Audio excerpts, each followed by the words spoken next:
Good morning, Year 10. Sorry I'm not there with you guys today, but I got this video here to go through what we need to learn for today. We're going to be talking about inequalities for our first two lessons this week, and you might remember doing some solving inequalities last year, but what we're going to specifically focus on today is graphing them. What does it look like on a number line to display an inequality, You might remember that an inequality is quite similar to an equation, except instead of an equal sign, we have one of these inequality symbols: greater than, less than, greater than or equal to, less than or equal to. You notice the difference here being the double line on the bottom of the arrow. Let me explain what those mean. I could write this statement: 9 is greater than 3, and it would be true.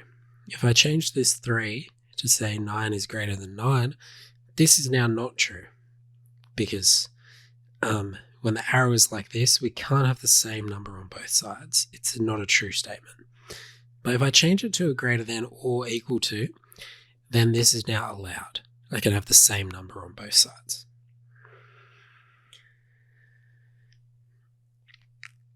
And a consequence of this is that when we have an x in an equation with an equal sign, we can solve it for one single value.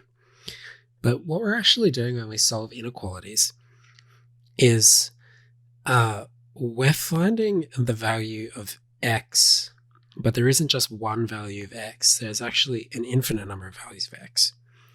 You'll see what that means in a second.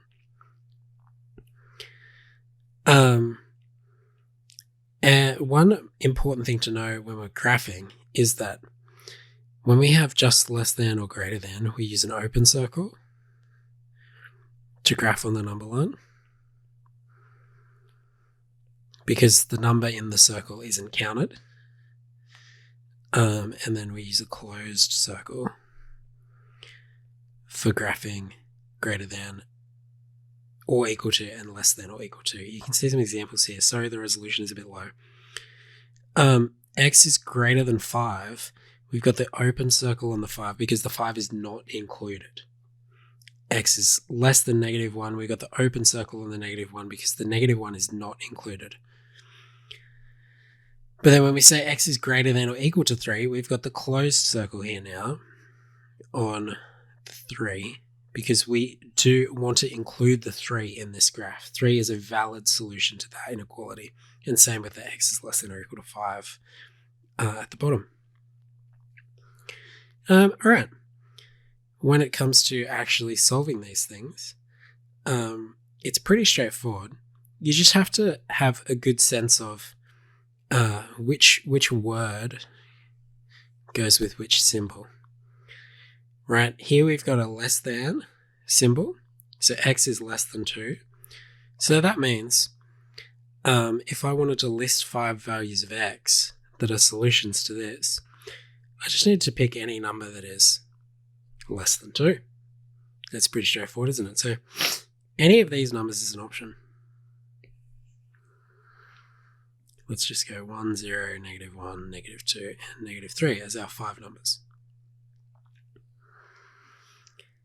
And again, this time our arrow is going the other way, so we're looking for greater than -3. So we're going here and up. But we've also got the greater than or equal to symbol. So -3 is a valid solution to this inequality. Just pick 5 numbers that come from here. Again, I've got a greater than, so I want numbers bigger than 4. So x could equal 5, 6, 7, 8, 9, and so on. That list of numbers could continue infinitely. To actually draw this one now, this one is telling us to graph it. We're going to put a circle on the 4, an open circle because the 4 itself is not included, and then just make my pen a bit larger. We graph the line going that way. And that's how we graph inequalities on the number line. You guys are going to have a couple of examples to do here on the OneNote. if you guys select this draw tool, you see at the top of the page here where I've selected the draw tool, on your version of the OneNote page, you'll be able to draw your examples straight on here. So if you come down into your section, you will see this lesson there, and you can go to it for this, and you'll be able to just draw your answers straight in. I'll throw up at the end of this video for a few seconds just the solutions to this, for you guys to come back and check. Then you guys can go to the Check Your Understanding page, and have a go at a couple more here. There aren't that many questions here for you to do, so I expect you probably can get them done before the end of the period. So remember, if you're looking for something else to do, this Assessment Task 2 revision page has some questions from Algebra 8, Equations A, that you guys can go through and make sure you know how to do. So jump into those building understanding questions for now, and in a second, you'll be able to flick to some solutions. Thanks, guys. And here we are back with the solutions, just to quickly go over these. Just make sure you are doing the correct circle with the correct symbol. When it's not a or equal to symbol, you have an open circle. When it is an or equal to symbol, you have a closed circle. If you end up in a situation like this, where your x is between two numbers, instead of having an arrow on the end of your line, you've just got two circles in between the two numbers. And if we wanted to graph an equation on the number line, we would simply have a circle at the number that is the solution to the equation. Alright, thanks guys. You can now jump into the Check Your Understanding questions.